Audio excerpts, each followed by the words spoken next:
Olá amigos, mais uma vez estamos juntos para estudarmos o livro dos Salmos. Esse livro magnífico que nos traz diversas lições preciosas para a nossa vida. Quando nós folheamos a Bíblia, nós encontramos aqui os autores falarem a respeito da divindade sobre os mais diversos aspectos, usando as mais diversas linguagens e falando a respeito da divindade sobre os mais diversos nomes. Por exemplo, mas falando de forma específica dos Salmos, nós vemos aqui neste livro os autores chamando a divindade de Rei, de Senhor, de Libertador, de Rocha, de Escudo e outros nomes mais.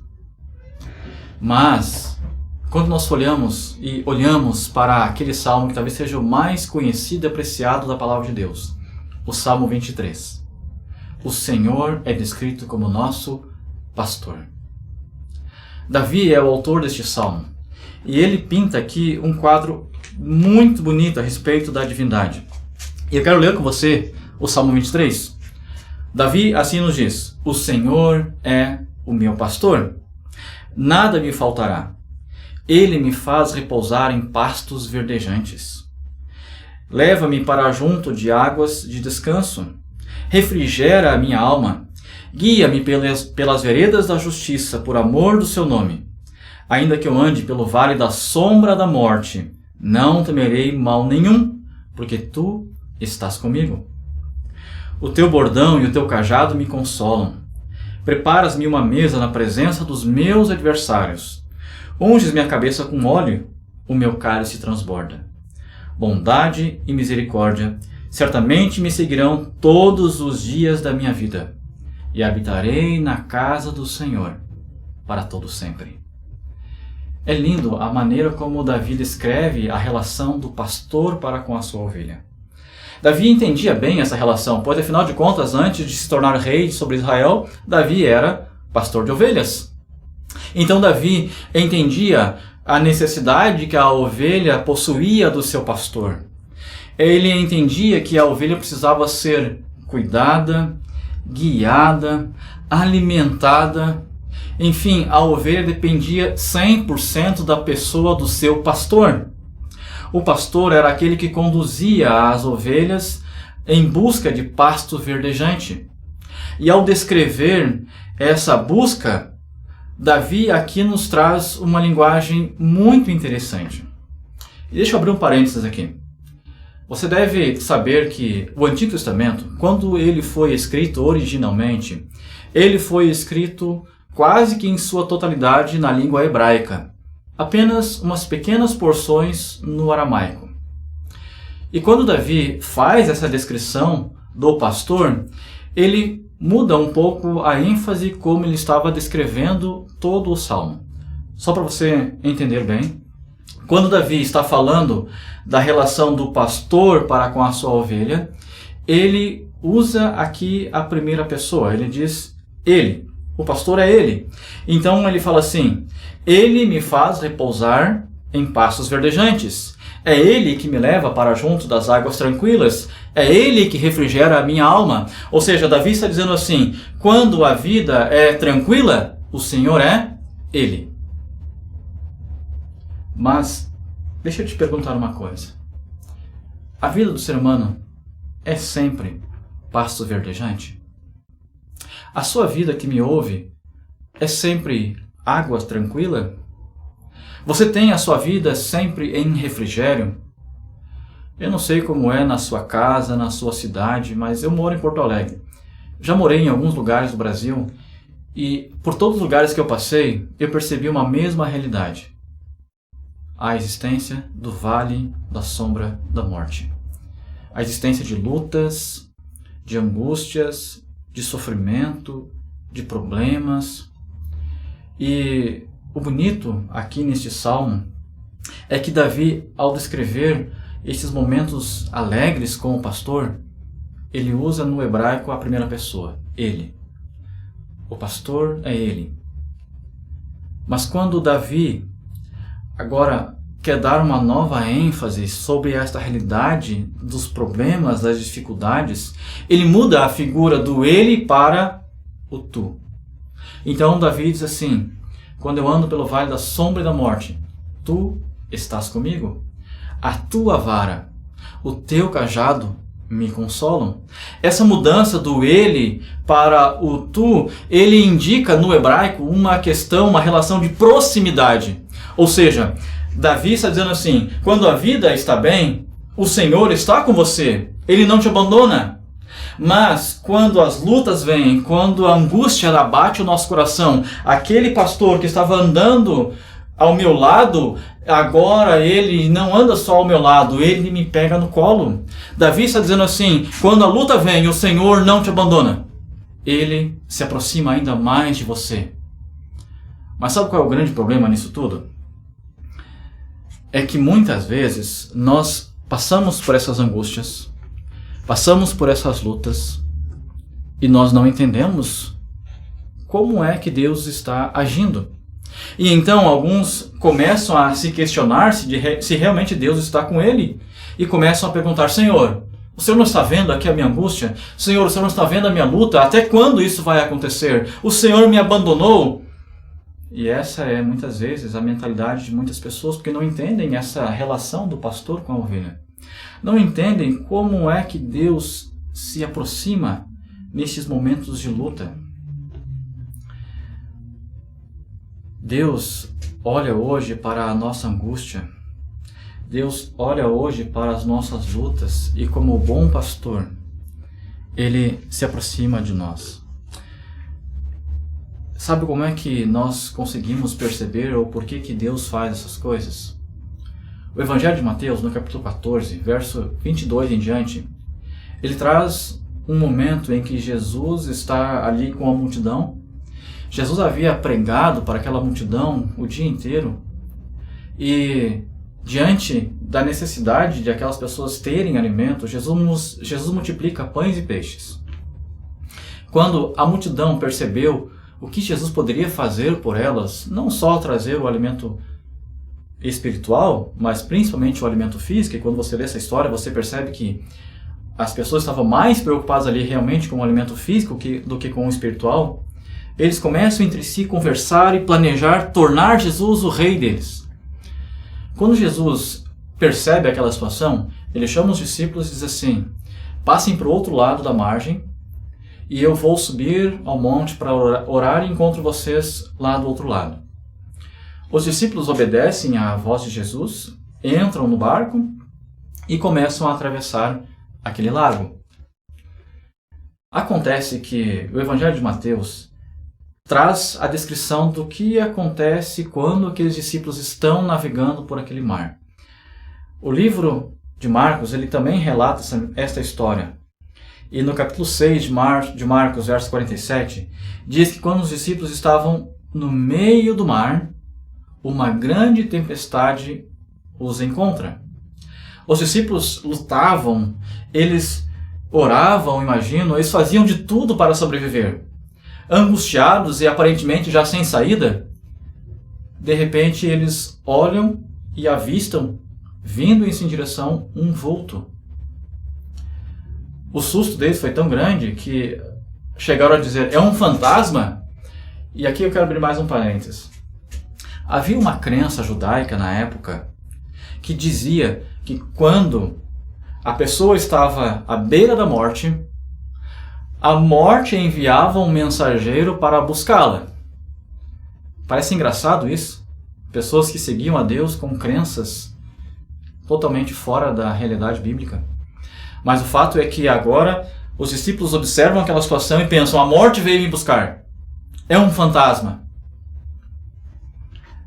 Então Jesus, para acalmar o coração dos discípulos, diz assim: fiquem calmos, sou eu.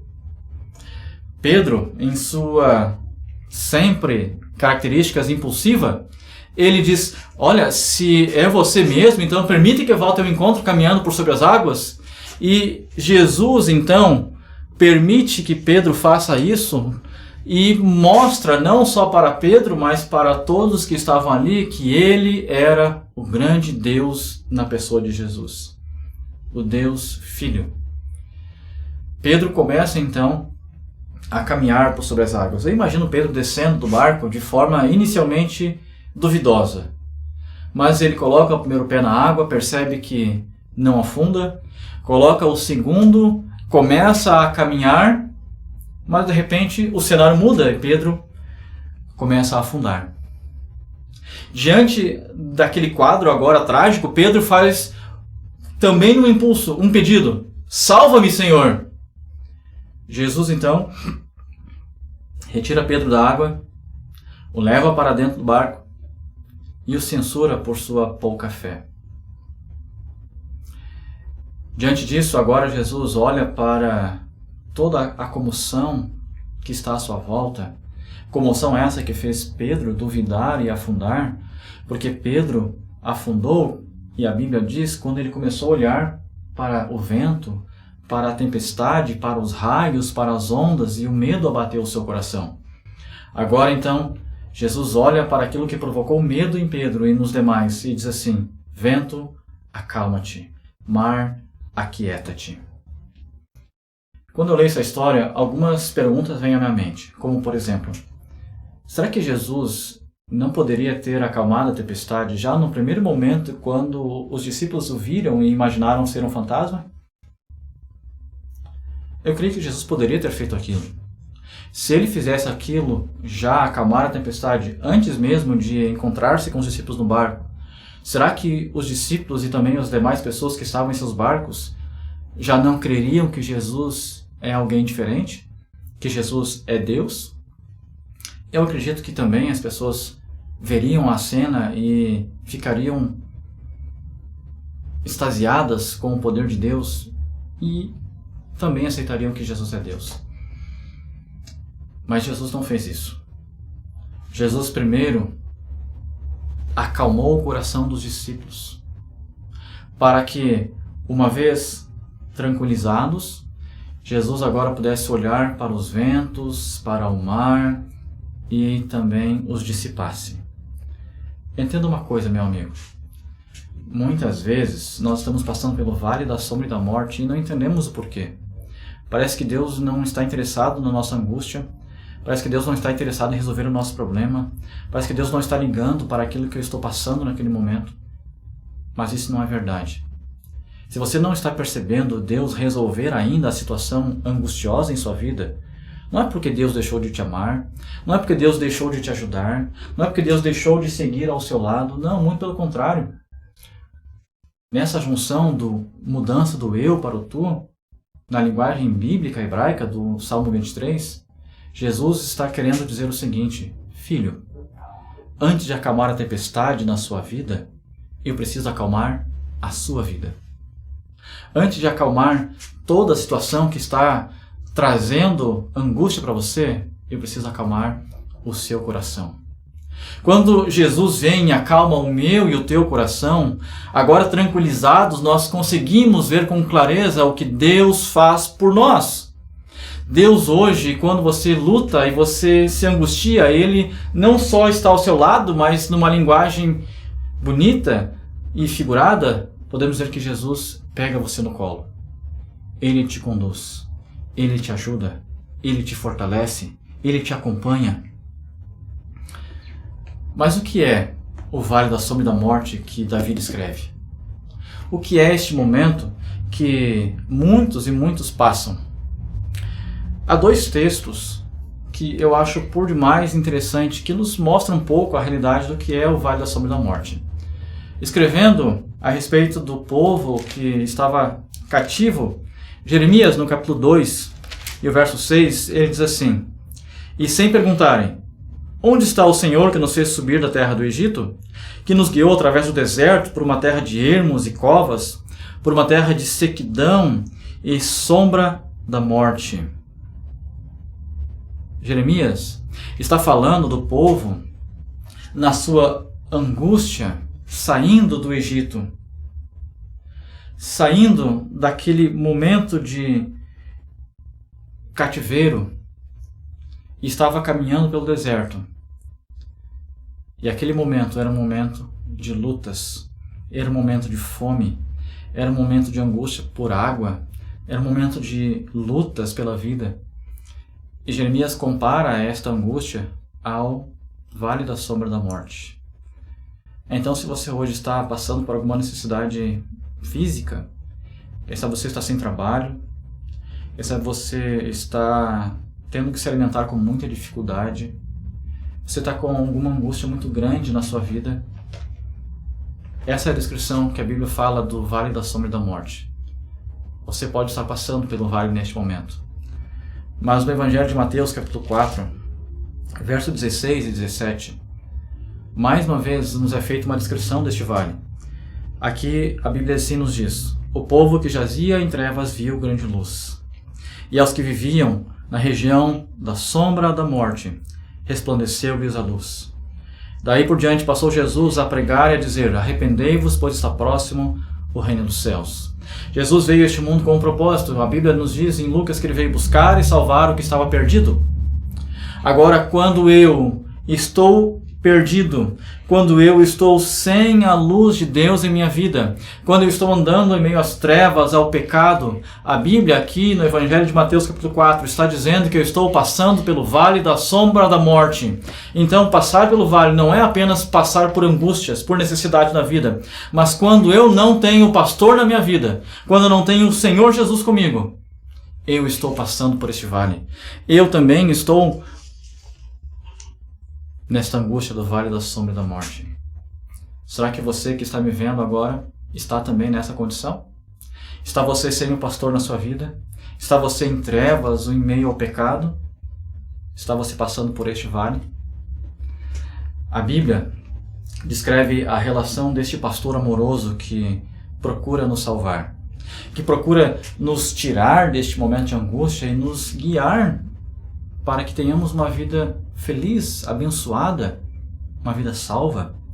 E eu acho muito lindo a maneira como a Bíblia descreve essa relação do pastor para com as suas ovelhas.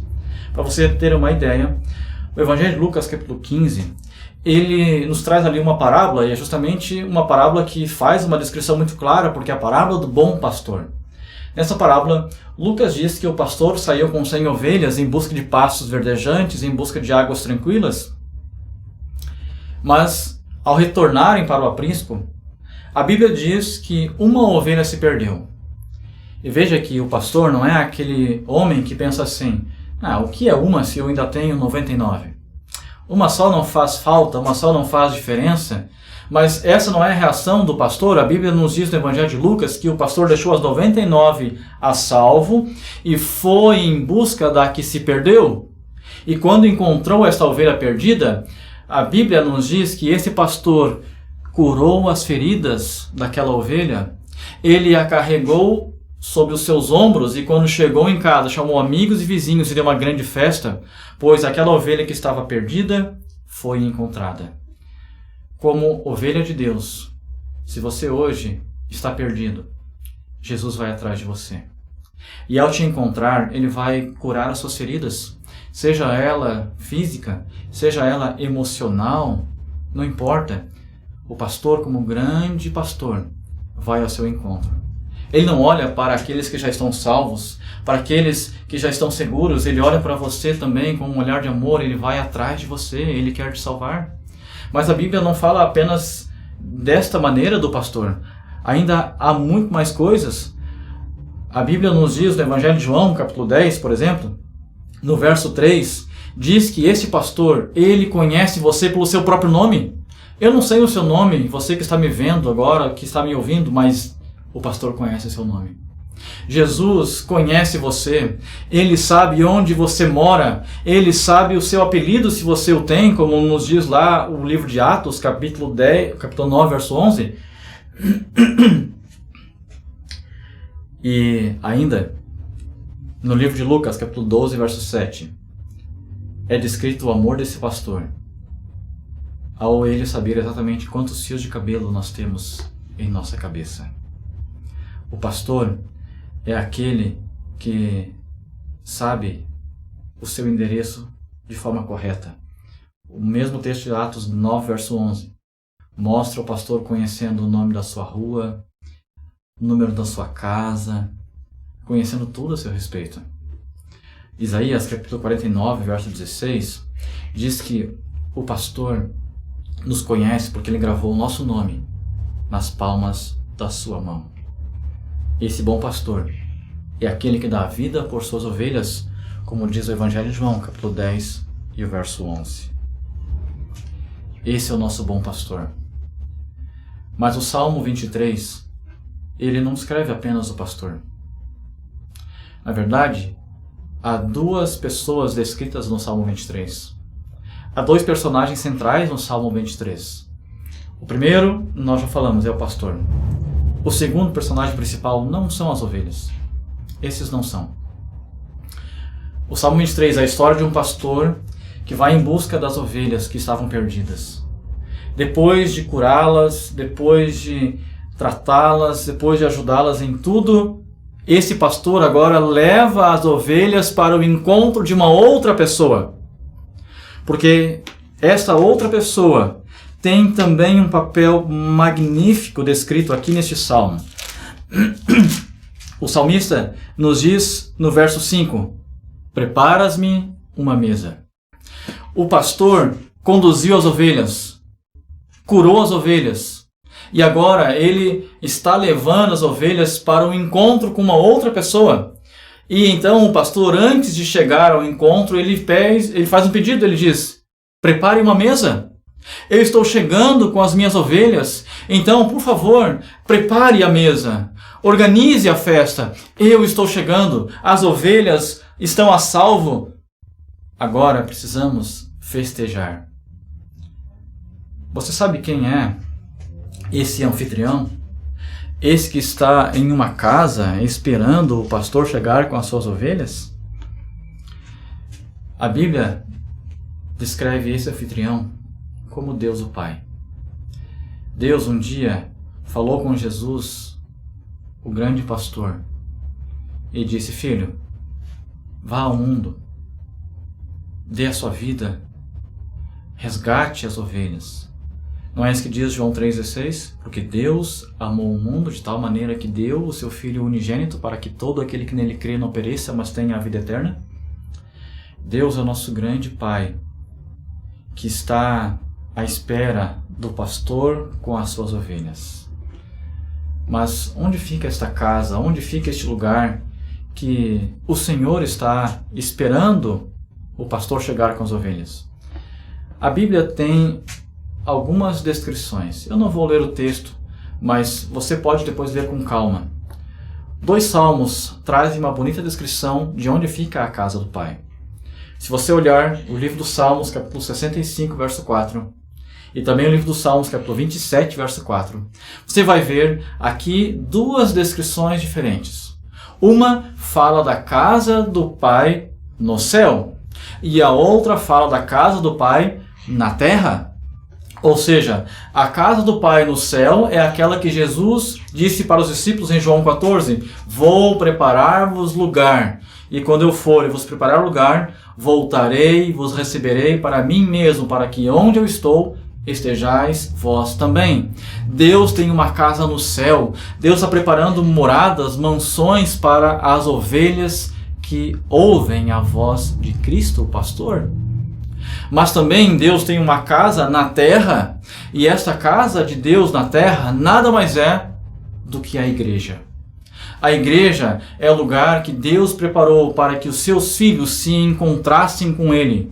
A igreja é na figura que o apóstolo Paulo descreve no livro de Efésios, no capítulo 1, verso 23, como sendo o corpo de Cristo. Paulo também faz essa descrição. Nós somos o corpo de Cristo, membros deste corpo, onde um ajuda e fortalece o outro, onde um sente a dor do outro.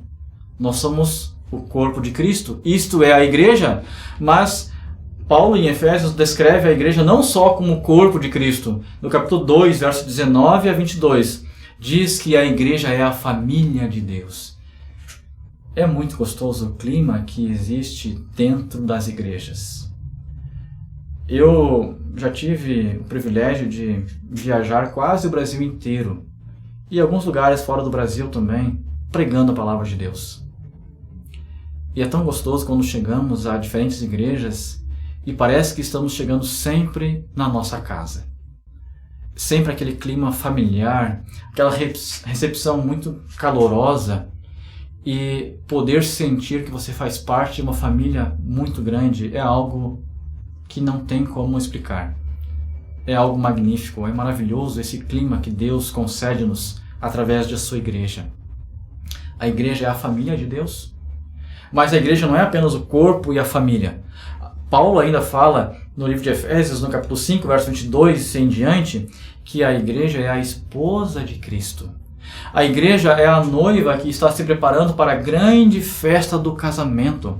A igreja é a menina dos olhos de Deus, que Deus hoje cuida e conduz para que os seus filhos, as suas ovelhas, se encontrem com Ele. Só que muitas vezes, infelizmente, nós olhamos para a tempestade, olhamos para as lutas, para as dificuldades da vida. Nós imaginamos que o pastor não está conosco, não está mais conduzindo a nossa vida e desanimamos nessa caminhada. Desanimamos na fé. Deixamos de lado a igreja. Abandonamos os caminhos de Deus. Eu não sei se essa é a sua realidade. Não sei se estou falando para alguém que um dia já fez parte da igreja de Deus. E quando eu falo igreja de Deus, eu não falo igreja A ou igreja B. Eu estou falando do povo de Deus. Eu não sei se algum dia você fez parte de alguma igreja, mas olhando para as dificuldades, olhando para as lutas da vida, você acabou abandonando a fé.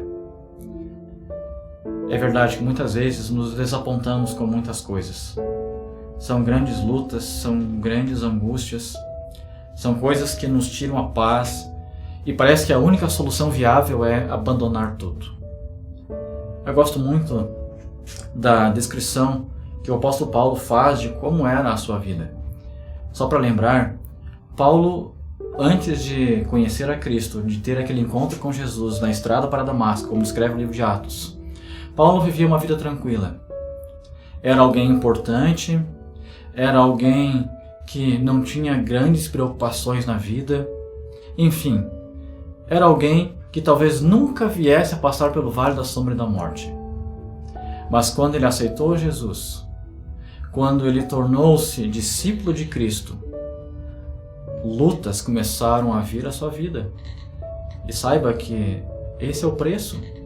Não que Deus tenha prazer em nos ver sofrer, mas Deus usa essas situações para nos purificar, para nos fortalecer, sempre lembrando que Ele está conosco, nos carregando no colo. Mas o apóstolo Paulo, no livro de 2 Coríntios, capítulo 11, verso 23 em diante, ele diz assim, falando dos seus sofrimentos, no verso 23 em diante ele diz assim, eu ainda mais, em trabalhos muito mais, em prisões muito mais, em açoites sem medidas, em perigos de morte muitas vezes. 5 vezes eu recebi dos judeus uma quarentena de açoites menos um. Fui 3 vezes fustigado com varas, 1 vez apedrejado, em naufrágio 3 vezes. 1 noite e 1 dia passei na voragem do mar. Em jornadas muitas vezes, em perigos de rios, em perigos de salteadores, em perigos entre patrícios, em perigos entre gentios, em perigos na cidade, em perigos do deserto, em perigos do mar, em perigos entre falsos irmãos, em trabalhos e fadigas, em vigílias muitas vezes, em fome e em sede muitas vezes, em frio e em nudez. Paulo aqui está fazendo uma descrição de como foi a sua caminhada com Cristo. Paulo está dizendo, eu passei por muita coisa, eu enfrentei muita luta, eu passei pelo vale da sombra da morte, logo, se eu abandonar a fé, eu tenho razão.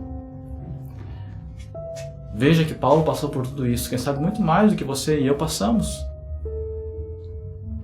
E Paulo olhava para Deus como seu pai, como um anfitrião que está em uma casa o aguardando chegar sob a condução de Jesus, o seu pastor. O apóstolo Paulo, ele, além de passar por tudo isso, a Bíblia nos traz também uma outra descrição, porque ele descreve de maneira magnífica como ele chega ao final da sua vida. depois de passar por todas as lutas, de olhar para a sua vida, para a sua condição, depois de, quem sabe, pensar em desistir, mas permanecer fiel, Paulo agora escreve para um jovem que está começando a sua vida ministerial, um jovem chamado Timóteo. E Paulo escreve para Timóteo belíssimas palavras. Para mim, talvez as palavras mais bonitas que o apóstolo escreveu. Ele diz assim em 2 Timóteo capítulo 4, verso 7: Combati o bom combate, completei a carreira, guardei a fé. Desde agora a coroa da justiça me está guardada, mas não somente a mim, mas a todos quantos amarem a sua vida. Paulo, ele tinha uma esperança.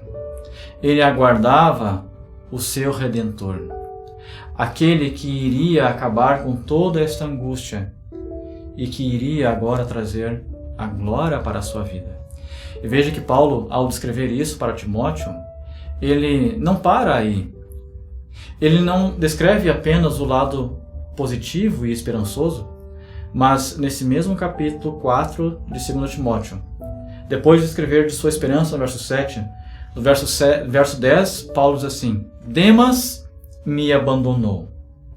No verso 14, ele diz assim: Alexandre, o latoeiro, este me causou muitos males. E a expressão no grego nos dá uma ideia de que Alexandre falou muito mal a respeito de Paulo. E no verso 16, falando da igreja de Roma, Paulo diz assim: Na minha primeira defesa, ninguém foi ao meu favor. Antes, todos me abandonaram. A igreja inteira me abandonou. Todos ficaram contra mim. Então, se eu passei por castigos de chicote, de açoites, de varas, de pedras, se a igreja me abandonou, se Alexandre falou mal de mim para as outras pessoas, me caluniou, logo eu tenho motivos para abandonar a fé. Mas veja que não é isso que Paulo faz. Paulo encoraja Timóteo: Timóteo, siga adiante. Combata o bom combate da fé. Há uma recompensa, há uma esperança, há algo magnífico à sua espera logo ali à frente. Sabe que Deus é o nosso grande anfitrião. Ele está preparando uma festa. Pois Jesus, como bom pastor, ele diz assim para Deus o Pai: prepare uma mesa. E após preparar a mesa, Jesus, como bom pastor, ele faz um pedido: unja a minha cabeça com óleo. A unção nos tempos bíblicos acontecia em algumas situações especiais. Eu vou destacar aqui apenas duas delas. Quando nós olhamos o livro de 1 Samuel, capítulo 16, nós vemos agora Samuel indo à casa de Jessé e ungindo Davi como o novo rei de Israel.